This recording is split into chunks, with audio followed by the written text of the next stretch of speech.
എല്ലാവർക്കും നമസ്കാരം. Welcome back to Niyans. ചോറിൻ്റെ കൂടെ കഴിക്കാൻ വളരെ പെട്ടെന്ന് തയ്യാറാക്കാൻ പറ്റുന്ന 4 തരം കറികളുടെ റെസിപ്പിയാണ് ഇന്നത്തെ വീഡിയോയിലുള്ളത്. ആദ്യം അയലമീനും മുരിങ്ങയ്ക്കും മാങ്ങയും എല്ലാം കൂടി ചേർത്ത് തയ്യാറാക്കിയിട്ടുള്ള അവിയലാണ്. അപ്പോൾ ഇത് എങ്ങനെയാണെന്ന് ചെയ്യുന്നത് നോക്കാം. ഇത് തയ്യാറാക്കുന്നതിന് വേണ്ടി അയലമീൻ ഇതേപോലെ ഈ ഒരു ചെറിയ വലിപ്പത്തിൽ നിന്ന് മുറിച്ചെടുത്തിട്ടുണ്ട്. അതിൻ്റെ കൂടെ തന്നെ അതിൻ്റെ തലയും ചേർത്ത് വെച്ചിട്ടുണ്ട്. ഇതേപോലെ നന്നായിട്ട് 3-4 വെണ്ണം കഴുകിയതിന് ശേഷം അവിയൽ വയ്ക്കാനുള്ള ചട്ടിയിലേക്ക് ആക്കി കൊടുക്കാം. ഇതേപോലെ കഷ്ണങ്ങളെല്ലാം ഇട്ട് കൊടുത്തതിന് ശേഷം ഇതിലേക്ക് വേകാൻ ആവശ്യമുള്ള വെള്ളം ഒഴിച്ചു കൊടുക്കാം. ഇതേപോലെ കണ്ടില്ലേ, കുഞ്ഞ് അയിലയായിരുന്നു, അപ്പോൾ അതിൻ്റെ തലയും കൂടി എടുത്തിട്ടുണ്ട്. മീൻ ചെറിയ കഷ്ണങ്ങളായിട്ടാണ് ഞുറുക്കിയെടുത്തിരിക്കുന്നത്. ഇതിലേക്ക് ആവശ്യത്തിനുള്ള ഉപ്പ് ചേർത്ത് കൊടുക്കാം. അതുപോലെ തന്നെ ഒരു ടീസ്പൂൺ അളവിൽ മുളക് പൊടി ഇട്ട് കൊടുക്കാം. ഒരു 1/4 ടീസ്പൂൺ മഞ്ഞൾപ്പൊടിയും കൂടി ചേർത്ത് കൊടുക്കാം. ഇനി പുളിക്ക് ആവശ്യമുള്ള മാങ്ങ ചെറിയ കഷ്ണങ്ങളാക്കിയാണ് ഇട്ട് കൊടുത്തിരിക്കുന്നത്. അതും ഇതിലേക്ക് ചേർത്ത് കൊടുക്കാം. ഇതേപോലെ ഒരു ഉണ്ടമുളക് വളരെ ചെറിയ പീസായിട്ടൊന്ന് മുറിച്ച് അതിലേക്ക് ചേർത്ത് കൊടുക്കാം. ഒരു സവാള ചെറുതായിട്ട് അരിഞ്ഞതും കൂടി ചേർത്ത് കൊടുക്കുന്നുണ്ട്. സവാളയ്ക്ക് പകരം നമുക്ക് ചെറിയ ഉള്ളി വേണമെങ്കിലും ചേർത്ത് കൊടുക്കാം. ഇതേപോലെ ഒരു മുരിങ്ങയ്ക്ക ചെറുതായിട്ട് ഞുറുക്കിയതിന് ശേഷം അതും ഒന്ന് കീറി ഇതിലേക്ക് ഇട്ട് കൊടുക്കുന്നുണ്ട്. ഇതെല്ലാം കൂടി നന്നായിട്ടൊന്ന് മിക്സ് ചെയ്ത് കൊടുക്കണം. അപ്പം മുരിങ്ങയ്ക്ക നമുക്ക് മീനിൻ്റെ അടിയിലേക്ക് ആക്കി കൊടുക്കാം. മുരിങ്ങയ്ക്കയ്ക്ക് കുറച്ച് വേവുള്ളത് കൊണ്ട് തന്നെ അത് അടിവശത്ത് കിടക്കുന്നതാണ് നല്ലത്. ഇനി ചട്ടി മൂടി വെച്ചതിന് ശേഷം അടുപ്പിലേക്ക് വെച്ച് കൊടുത്ത് വേവിക്കാം. ആ സമയത്തിന് നമുക്ക് അരപ്പ് തയ്യാറാക്കാം. അതിനുവേണ്ടി തേങ്ങ ചിരകിയത് മിക്സിയുടെ ജാറിലേക്ക് ഇട്ട് കൊടുക്കാം. ഒരു നുള്ളു ഉലുവ ഇട്ട് കൊടുക്കുന്നുണ്ട്. അതേപോലെ ഒരു 1/4 ടീസ്പൂൺ അളവിൽ മഞ്ഞൾപ്പൊടിയും കൂടി ചേർത്ത് കൊടുക്കാം. ഒരു 1/2 ടീസ്പൂൺ ഇഞ്ചി ചതച്ചതും കൂടി ചേർത്ത് കൊടുക്കുന്നുണ്ട്. ഇതൊരു 3-4 ചെറിയ ഉള്ളിയും കൂടി ഇട്ട് കൊടുക്കാം. ഇതൊന്ന് അരച്ചെടുക്കണം. ഈ ഒരു പരുവത്തിൽ ഇതിനൊന്ന് അരച്ചെടുക്കാം. അപ്പോൾ ഇത് അടുപ്പിലേക്ക് വെച്ച് കൊടുത്തിരുന്ന കഷ്ണങ്ങളൊക്കെ നന്നായിട്ട് വെന്ത് വന്നിട്ടുണ്ട്. അയില മീനൊക്കെ ആയതുകൊണ്ട് തന്നെ പെട്ടെന്നത് വെന്ത് കിട്ടും. നല്ലതുപോലെ ഒന്ന് ഇളക്കി കൊടുത്തതിന് ശേഷം അരച്ച് വെച്ചിരിക്കുന്ന അരപ്പ് ഇതിലേക്ക് ഇട്ട് കൊടുക്കാം. അരപ്പ് ഇട്ട് കൊടുത്ത് ഒന്ന് ലെവൽ ചെയ്ത് കൊടുത്തതിന് ശേഷം വീണ്ടും ചട്ടി ഒന്ന് മൂടി വെച്ച് കൊടുക്കാം. അരപ്പൊക്കെ ഒന്ന് ആവി കയറി വരണം. ഇതേപോലെ നിരത്തി കൊടുത്തതിന് ശേഷം കുറച്ച് കറിവേപ്പിലയും കൂടി ഇട്ട് കൊടുക്കാം. ഇട്ട് കൊടുത്തതിന് ശേഷം ചട്ടി മൂടി വെച്ച് കൊടുക്കാം. 2 മിനിറ്റോളം അങ്ങനെ വെച്ചതിന് ശേഷം വീണ്ടും മൂടി തുറന്ന് നന്നായിട്ടൊന്ന് ഇളക്കി കൊടുക്കാം. അപ്പോൾ നമ്മുടെ അവിയൽ റെഡിയായി കഴിഞ്ഞിട്ടുണ്ട്. മുരിങ്ങയൊക്കെ നന്നായിട്ട് വെന്ത് വന്നിട്ടുണ്ട്. ഈ ഒരു രീതിയിൽ നന്നായിട്ടൊന്ന് ഇളക്കി കൊടുക്കാം. ഇളക്കി കൊടുത്തതിന് ശേഷം ഇനി ഇതിലേക്ക് കുറച്ച് വെളിച്ചെണ്ണയും കൂടെ ഒഴിച്ചു കൊടുക്കണം. വെളിച്ചെണ്ണ ഒഴിച്ചു കൊടുത്തതിന് ശേഷം വീണ്ടും നന്നായിട്ടൊന്ന് ഇളക്കി കൊടുക്കാം. നല്ല സൂപ്പർ ടേസ്റ്റാണ്. അയല മീനും തലയും കൂടി ചേർത്ത് ഇങ്ങനെയൊന്ന് ഈ അവിയൽ തയ്യാറാക്കി നോക്കൂ. ചോറുണ്ണനാണെങ്കിൽ പിന്നെ വേറെ കറിയൊന്നും വേണ്ട, ഈ ഒരു അവിയൽ മാത്രം മതിയാകും. അപ്പോൾ അത് അവിയൽ സെറ്റായി കഴിഞ്ഞ് അടുപ്പിൽ നിന്നും മാറ്റി കൊടുക്കാം. അതായത് കണ്ടില്ലേ, കാണുമ്പോൾ തന്നെ അറിയാമല്ലോ എത്രത്തോളം ടേസ്റ്റ് ആയിരിക്കുമെന്നുള്ളത്. അപ്പോൾ ഈ ഒരു രീതിയിൽ അയല മീനും തലയും എല്ലാം കൂടി ചേർത്ത് അവിയൽ ഇങ്ങനെയൊന്ന് തയ്യാറാക്കി നോക്കൂ. അടുത്തത് ചുരയ്ക്ക കൊണ്ടുള്ളൊരു മെഴുക്ക് പുരട്ടിയാണ്. ഇതെങ്ങനെയാണ് തയ്യാറാക്കുന്നത് നോക്കാം. ഈ മെഴുക്ക് പുരട്ടി തയ്യാറാക്കുന്നതിന് വേണ്ടി ഈ ഒരു വലിപ്പത്തിലുള്ള ചുരയ്ക്കയുടെ ഒരു പീസാണ് എടുത്തിരിക്കുന്നത്. ഇതിനെ നന്നായിട്ട് തൊലി കളഞ്ഞൊന്ന് വൃത്തിയാക്കി എടുക്കണം. ഉള്ളിലുള്ള കുരുവൊക്കെ കളഞ്ഞ് തൊലിയൊക്കെ കളഞ്ഞ് നന്നായിട്ടൊന്ന് വൃത്തിയാക്കി എടുക്കാം. അതിന് ശേഷം നമുക്കിതിനെ ഒന്ന് അരിഞ്ഞെടുക്കണം. അപ്പോൾ ഇതേപോലെ നന്നായിട്ടൊന്ന് തൊലി കളഞ്ഞ് വൃത്തിയാക്കി എടുക്കാം. അപ്പോൾ ചുരയ്ക്ക പീസ് നന്നായിട്ടൊന്ന് വൃത്തിയാക്കി എടുത്തിട്ടുണ്ട്. നല്ലതുപോലെ ഇനി ഒന്ന് കഴുകിയെടുക്കാം. കഴുകിയതിന് ശേഷം ഇതേപോലെ നീളത്തിലൊന്ന് ഇതേപോലെ ഒട്ടും കനമില്ലാതെ ഒന്ന് മുറിച്ചെടുക്കണം.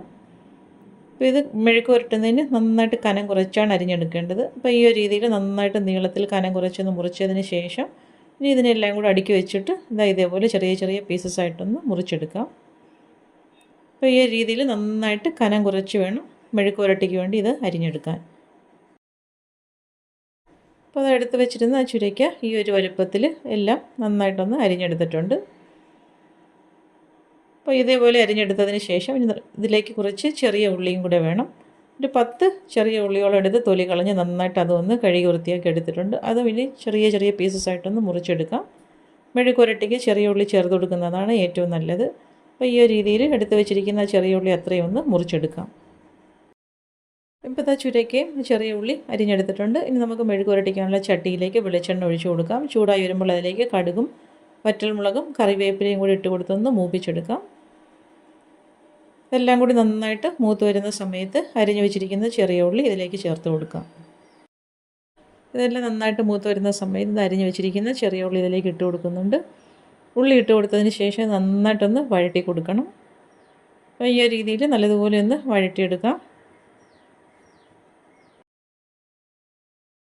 ഉള്ളി ഇതേപോലെ നന്നായിട്ട് വാടി വരുന്ന സമയത്ത് അരിഞ്ഞ് വെച്ചിരിക്കുന്ന ചുരക്ക ഇതിലേക്ക് ചേർത്ത് കൊടുക്കാം.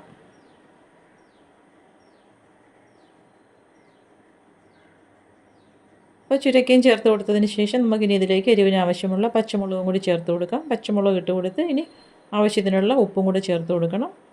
ഉപ്പും ചേർത്ത് കൊടുത്തതിന് ശേഷം നന്നായിട്ടൊന്ന് ഇളക്കി കൊടുക്കാം. ഇതിലേക്ക് നമുക്ക് വെള്ളമൊന്നും ഒട്ടും ഒഴിച്ചു കൊടുക്കേണ്ട ആവശ്യമില്ല.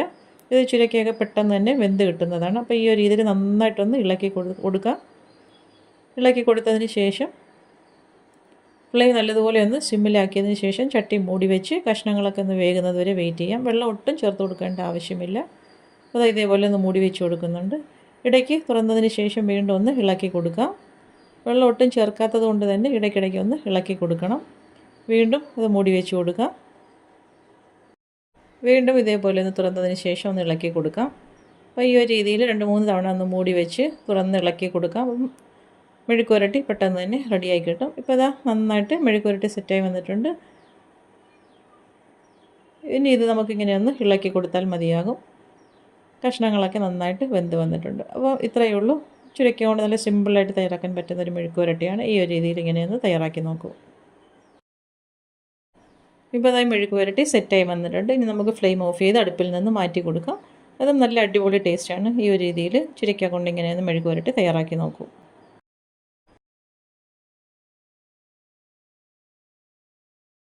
അടുത്തത് അഗസ്ത്യ ചീരയുടെ പൂവ് കൊണ്ടുള്ളൊരു തോരനാണ്. ഇതെങ്ങനെയാണ് തയ്യാറാക്കുന്നത് നോക്കാം. ആദ്യം ഈ പൂവ് നന്നായിട്ടൊന്ന് കഴുകി വൃത്തിയാക്കി എടുക്കണം. അപ്പോൾ ഇത് പൂവും മൊട്ടും എല്ലാം കൂടി ചേർന്നിട്ടുള്ളതാണ്. നല്ല ഗുണമുള്ള സാധനമാണ്. ചെറിയൊരു കയ്പ്പൊക്കെ കാണും, പക്ഷേ ഇത് കഴിച്ചാൽ വയറിന് നല്ലതാണെന്ന് പറഞ്ഞു കേട്ടിട്ടുണ്ട്. അപ്പോൾ നല്ലതുപോലെ ഒന്ന് കഴുകി വൃത്തിയാക്കി എടുക്കാം. അതിനുവേണ്ടി ഒരു പാത്രത്തിലേക്ക് മാറ്റി കൊടുക്കാം. മാറ്റിയതിന് ശേഷം നന്നായിട്ടൊന്ന് കഴുകി വൃത്തിയാക്കി എടുക്കാം. ഇതിപ്പം നന്നായിട്ടൊന്ന് കഴുകി വൃത്തിയാക്കി എടുത്തിട്ടുണ്ട്. ഇനി ഇതിനെ ഒന്ന് അരിഞ്ഞെടുക്കണം. അപ്പോൾ ഇതേപോലെ കുറച്ച് പൂവെടുത്ത് കൂട്ടി പിടിച്ചിട്ട് ചെറുതായിട്ടൊന്ന് അരിഞ്ഞെടുക്കാം. ഈ ഒരു രീതിയിൽ തണ്ടോട് കൂടി തന്നെ ഇതിനെ അരിഞ്ഞെടുക്കാം. പൂവൊക്കെ ആയതുകൊണ്ട് പെട്ടെന്ന് വെന്ത് കിട്ടുന്നതാണ്. ഇപ്പം വലിപ്പം കുറച്ച് കൂടിയാലും കുഴപ്പമൊന്നുമില്ല. ഈ ഒരു രീതിയിൽ നന്നായിട്ടൊന്ന് അരിഞ്ഞെടുക്കാം. ഇനി ഇതിലേക്ക് കുറച്ചധികം ചുവന്നുള്ളിയും കൂടി ചേർത്ത് കൊടുക്കണം. അപ്പോൾ ചുവന്നുള്ളി ചേർത്ത് കൊടുക്കുമ്പോൾ തോരന് കയ്പ്പ് ഒന്ന് കുറഞ്ഞ് കിട്ടും. അപ്പോൾ ഈ ഒരു രീതിയിൽ കുറച്ചധികം ചുവന്നുള്ളി തൊലി കളഞ്ഞ് വൃത്തിയാക്കിയതിന് ശേഷം ഒന്ന് മുറിച്ചെടുത്ത് മാറ്റി വയ്ക്കാം. ഇനി ഇതിലേക്ക് എരിവിന് ആവശ്യമുള്ള പച്ചമുളകും കൂടി ചേർത്ത് കൊടുക്കാം. ഞാനൊരു ഉണ്ടമുളകാണ് ചേർത്ത് കൊടുക്കുന്നത്. ഒരു മണവും കൂടെ കിട്ടും. അപ്പോൾ അരിഞ്ഞതെല്ലാം മാറ്റി വെച്ചിട്ടുണ്ട്. ഇനി നമുക്ക് തോരൻ വയ്ക്കാം. അതിനുവേണ്ടി തോരൻ വയ്ക്കാനുള്ള പാത്രം അടുപ്പിലേക്ക് വെച്ച് കൊടുത്ത് വെളിച്ചെണ്ണ ഒഴിച്ച് കൊടുക്കുക. നന്നായിട്ട് ചൂടായി വരുന്ന സമയത്ത് കടുകും കറിവേപ്പിലയും കൂടി ഇട്ട് കൊടുക്കാം. അതിൻ്റെ കൂടെ തന്നെ ചെറിയ ഉള്ളി അരിഞ്ഞതും കൂടി ഇട്ട് കൊടുത്ത് നന്നായിട്ടൊന്ന് വഴറ്റിയെടുക്കാം. അപ്പോൾ ഉള്ളി എണ്ണയിൽ കിടന്ന് നല്ലതുപോലെ ഒന്ന് വഴണ്ട് വരണം. അപ്പോൾ ഈ രീതിയിൽ നന്നായിട്ട് വഴണ്ട് വരുന്ന സമയത്ത് അരിഞ്ഞു വെച്ചിരിക്കുന്ന പൂവ് ഇതിലേക്ക് ചേർത്ത് കൊടുക്കാം. പൂവും ചേർത്ത് കൊടുത്തതിന് ശേഷം തോരന് ആവശ്യമുള്ള ഉപ്പും കൂടെ ചേർത്ത് കൊടുക്കാം. അതിൻ്റെ കൂടെ തന്നെ നമ്മൾ അരിഞ്ഞു വെച്ചിരിക്കുന്ന മുളകും കൂടി ചേർത്ത് കൊടുക്കുന്നുണ്ട്. അപ്പോൾ ഇതിത്ര ഇട്ട് കൊടുത്തതിന് ശേഷം നല്ലതുപോലെ ഒന്ന് ഇളക്കി കൊടുക്കാം. അരിഞ്ഞെടുത്ത പൂവ് എണ്ണയിലിട്ട് ഒന്ന് വഴറ്റി കൊടുക്കണം. അപ്പം മുളകും ഉള്ളിയും ഉപ്പും എല്ലാം എല്ലാ ഭാഗത്തും ഒന്ന് പിടിക്കത്തക്ക രീതിയിൽ നന്നായിട്ടൊന്ന് മിക്സ് ചെയ്ത് കൊടുക്കാം. മിക്സ് ചെയ്ത് കൊടുത്തതിന് ശേഷം ഇതൊന്ന് ഒതുക്കി വെച്ചിട്ട് ഫ്ലെയിം നല്ലതുപോലെ സിമ്മിലാക്കി ഒന്ന് ആവി കയറ്റിയെടുക്കാം. പെട്ടെന്ന് തന്നെ വെന്ത് കിട്ടുന്നതാണ്. ഒന്ന് ആവി കയറിയാൽ മതിയാകും. അപ്പോൾ ഈ ഒരു രീതിയിൽ നന്നായിട്ട് ഒതുക്കി കൊടുത്തതിന് ശേഷം പാത്രം മൂടി വയ്ക്കാം. ഫ്ലെയിം നല്ലതുപോലെ സിമ്മിലാക്കി കൊടുക്കണം. കുറച്ച് സമയം അങ്ങനെ ഇട്ടതിന് ശേഷം തുറന്ന് നോക്കാം. തുറന്ന് നോക്കി നന്നായിട്ടൊന്ന് ഇളക്കി കൊടുക്കാം. ഇനി ഇതിലേക്ക് നമുക്ക് ആവശ്യത്തിനുള്ള തേങ്ങ ചേർത്ത് കൊടുക്കണം. അപ്പോൾ നന്നായിട്ടൊന്ന് ഇളക്കി കൊടുത്തതിന് ശേഷം കുറച്ചധികം തേങ്ങ ചേർത്ത് കൊടുക്കാം. തേങ്ങയും കുറച്ച് അധികം ഇട്ട് കൊടുക്കുന്നത് നല്ലതാണ്. തേങ്ങ ഇട്ട് കൊടുത്തതിന് ശേഷം നല്ലതുപോലെ ഒന്ന് മിക്സ് ചെയ്ത് കൊടുക്കാം. ഇതിലേക്ക് ആവശ്യമുണ്ടെന്നുണ്ടെങ്കിൽ നമുക്ക് മുട്ട ഉടച്ചൊഴിച്ച് അതും കൂടി ചിക്കി കൊടുക്കാം. ഞാൻ ഇതിൽ മുട്ട ചേർക്കുന്നില്ല. അപ്പോൾ തോരൻ അതേപോലെ തന്നെ എടുക്കുകയാണ്. അപ്പോൾ ഈ രീതിയിൽ തേങ്ങ ഇട്ട് കൊടുത്ത് നന്നായിട്ടൊന്ന് ഇളക്കി ഫ്ലെയിം ഓഫ് ചെയ്ത് അടുപ്പിൽ നിന്ന് മാറ്റാം. ഇത് ടേസ്റ്റിനേക്കാൾ നല്ല ഗുണമാണ്. അപ്പോൾ ആ ഒരു രീതിയിൽ തോരൻ കഴിച്ചാൽ നല്ലതാണ്. ചെറിയ ഒരു കയ്പ്പ് കാണും ഈ തോരന്, പക്ഷേ ആ കയ്പ്പിനേക്കാൾ ഇത് വളരെ ഗുണമുള്ളൊരു ഐറ്റമാണ്. അപ്പോൾ ഈ ഒരു രീതിയിൽ തയ്യാറാക്കി കഴിച്ച് നോക്കൂ. അടുത്തത് വഴുതനങ്ങ കൊണ്ടുള്ളൊരു മെഴുക്ക് പുരട്ടിയാണ്. അപ്പോൾ ഇതെങ്ങനെയാണ് തയ്യാറാക്കുന്നത് നോക്കാം. ഈ മെഴുക്ക് പുരട്ടി തയ്യാറാക്കുന്നതിന് വേണ്ടി ദാ ഈ ഒരു വലുപ്പത്തിലുള്ള വഴുതനങ്ങ എടുത്തിട്ടുണ്ട്. നല്ലതുപോലെ കഴുകിയതിന് ശേഷം അരിഞ്ഞെടുക്കുകയാണ്. കുറച്ചധികം വലിപ്പമുള്ള വഴുതനങ്ങ നോക്കി എടുക്കണം ഈ ഒരു മെഴുക്ക് പുരട്ടി തയ്യാറാക്കാൻ. ഉള്ളിൽ നല്ല ഫ്ലഷ് ആണ്, എന്നാലേ മെഴുക്ക് പുരട്ടിക്ക് ടേസ്റ്റ് കാണുകയുള്ളൂ. അപ്പോൾ ഇത് നന്നായിട്ട് വലിപ്പമുള്ളൊരു വഴുതനങ്ങയാണ്. അതാ ഉൾവശം കണ്ടില്ലേ, നന്നായിട്ട് തിക്കായിട്ടിരിക്കുകയാണ്. ഈ ഒരു ടൈപ്പ് വഴുതനങ്ങയാണ് മെഴുക്ക് പുരട്ടാൻ നല്ലത്. അപ്പം ദാ ഇതേപോലെ മുറിച്ചതിന് ശേഷം ചെറിയ ചെറിയ പീസസ് ആയിട്ടൊന്ന് കട്ട് ചെയ്തെടുക്കാം. ഈ സ്ക്വയർ പീസസ് ആയിട്ടാണ് കട്ട് ചെയ്തെടുക്കുന്നത്. അപ്പോൾ എടുത്തു വെച്ചിരുന്ന ആ വഴുതനങ്ങ അത്ര ഈ ഒരു രീതിയിൽ അരിഞ്ഞെടുക്കാം. ഇപ്പോൾ ഇതെല്ലാം അരിഞ്ഞെടുത്തിട്ടുണ്ട്. ഇനി നമുക്ക് ഇത് മെഴുക്ക് പുരട്ടി തയ്യാറാക്കാം. അതിന് വേണ്ടി ഇതാ ഫ്ലെയിം ഓണാക്കി കൊടുക്കാം. ചട്ടി വെച്ച് കൊടുത്ത് വെളിച്ചെണ്ണ ഒഴിച്ചു കൊടുക്കാം. വെളിച്ചെണ്ണ നന്നായിട്ട് ചൂടായി വരുന്ന സമയത്ത് കുറച്ച് കടുക് ഇട്ട് കൊടുക്കാം. കടുകും കറിവേപ്പിലയും ഇട്ട് കൊടുത്തതിന് ശേഷം അതൊന്ന് മൂപ്പിച്ചെടുക്കാം. അത് മൂത്ത് വരുന്ന സമയത്ത് ഇതിലേക്ക് ചുവന്നുള്ളിയാണ് ചേർത്ത് കൊടുക്കുന്നത്. മെഴുക്ക് പുരട്ടിക്ക് ചുവന്നുള്ളി ചേർത്ത് കൊടുക്കുന്നതാണ് നല്ലത്. കുറച്ചധികം ചുവന്നുള്ളി ചേർത്ത് കൊടുക്കണം. ഉള്ളി ഇട്ട് കൊടുത്ത് നല്ലതുപോലെ ഒന്ന് വഴറ്റി കൊടുക്കാം. ഉള്ളി നന്നായിട്ട് വഴണ്ട് വരുന്ന സമയത്ത് അരിഞ്ഞു വെച്ചിരിക്കുന്ന വഴുതനങ്ങ ഇതിലേക്ക് ഇട്ട് കൊടുക്കാം. ഇതിന് ഒരുപാട് വേവൊന്നും ഇല്ലാത്തതാണ്, പെട്ടെന്ന് തന്നെ വെന്ത് കിട്ടുന്നതാണ്. അപ്പോൾ വഴുതനങ്ങ ഇട്ട് കൊടുത്തതിന് ശേഷം ഒന്ന് ഇളക്കി കൊടുക്കാം. എണ്ണയിലിട്ട് എല്ലാം കൂടി ഒന്ന് ഇളക്കി കൊടുക്കാം. ഈ ഒരു രീതിയിൽ ഇളക്കി കൊടുത്തതിന് ശേഷം അതിലേക്ക് ആവശ്യത്തിനുള്ള ഉപ്പ് ചേർത്ത് കൊടുക്കണം. ഉപ്പ് ഇട്ട് കൊടുത്തതിന് ശേഷം ഒരു നുള്ളു മഞ്ഞൾപ്പൊടി ചേർത്ത് കൊടുക്കാം. അതുപോലെ തന്നെ ഒരു നുള്ളു മുളക് പൊടിയും കൂടി ചേർത്ത് കൊടുക്കാം. എരിവിന് ആവശ്യമുള്ള മുളക് പൊടി ചേർത്ത് കൊടുക്കുന്നുണ്ട്. ഇതിലേക്ക് പച്ചമുളക് ചേർത്ത് കൊടുക്കുന്നില്ല, മുളക് പൊടിയാണ് ഇട്ട് കൊടുക്കുന്നത്. മുളക് പൊടിയും മഞ്ഞൾപ്പൊടിയും ഇട്ട് കൊടുത്തതിന് ശേഷം നല്ലതുപോലെ ഒന്ന് മിക്സ് ചെയ്ത് കൊടുക്കാം. അപ്പോൾ ചേർത്ത് കൊടുത്ത പൊടികളൊക്കെ എല്ലാ ഭാഗത്തും പിടിക്കത്തക്ക രീതിയിൽ നന്നായിട്ടൊന്ന് ഇളക്കി കൊടുത്തതിന് ശേഷം ഫ്ലെയിം നല്ലതുപോലെ സിമ്മിലാക്കിയിട്ട് കുറച്ച് വെള്ളം ഒന്ന് കുടഞ്ഞു കൊടുക്കാം. ഇനി മൂടി വെച്ച് വേവിച്ചെടുക്കാം. ഇടയ്ക്ക് ഒന്ന് തുറന്ന് നോക്കാം. തുറന്ന് നോക്കി നല്ലതുപോലെ ഒന്ന് ഇളക്കി കൊടുക്കണം. ഒരു പകുതി വേകാവുന്ന സമയത്ത് ഇതുപോലെ ഒന്ന് ഇളക്കി കൊടുക്കാം. ഇളക്കി കൊടുത്തതിന് ശേഷം വീണ്ടും ഒന്നുകൂടി ഒന്ന് മൂടി വെച്ച് കൊടുക്കാം. അതാ വീണ്ടും ഒന്നുകൂടി മൂടി വെച്ച് കൊടുക്കുകയാണ്. കുറച്ച് സമയം കൂടി അങ്ങനെ ഇട്ടതിന് ശേഷം തുറന്നിട്ട് നല്ലതുപോലെ ഒന്ന് ഇളക്കി കൊടുക്കാം. ഇപ്പം നന്നായിട്ട് വെന്ത് കിട്ടിയിട്ടുണ്ട്. നമ്മുടെ വഴുതനങ്ങ മെഴുക്ക് പുരട്ടി സെറ്റായി കിട്ടിയിട്ടുണ്ട്. ഇനി ഫ്ലെയിം ഓഫ് ചെയ്ത് അടുപ്പിൽ നിന്ന് മാറ്റി കൊടുക്കാം. നന്നായിട്ട് ഇളക്കി കൊടുത്തതിന് ശേഷം ഫ്ലെയിം ഓഫ് ചെയ്ത് കൊടുക്കാം. നല്ല സൂപ്പർ ടേസ്റ്റാണ് ഈ വഴുതനങ്ങ മെഴുക്ക് പുരട്ടി. ഇങ്ങനെയൊന്ന് തയ്യാറാക്കി നോക്കൂ.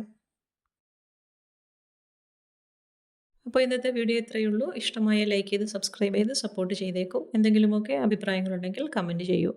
വീണ്ടും അടുത്ത വീഡിയോയിൽ കാണുന്നത് വരെ bye from Niyans. Thanks for watching.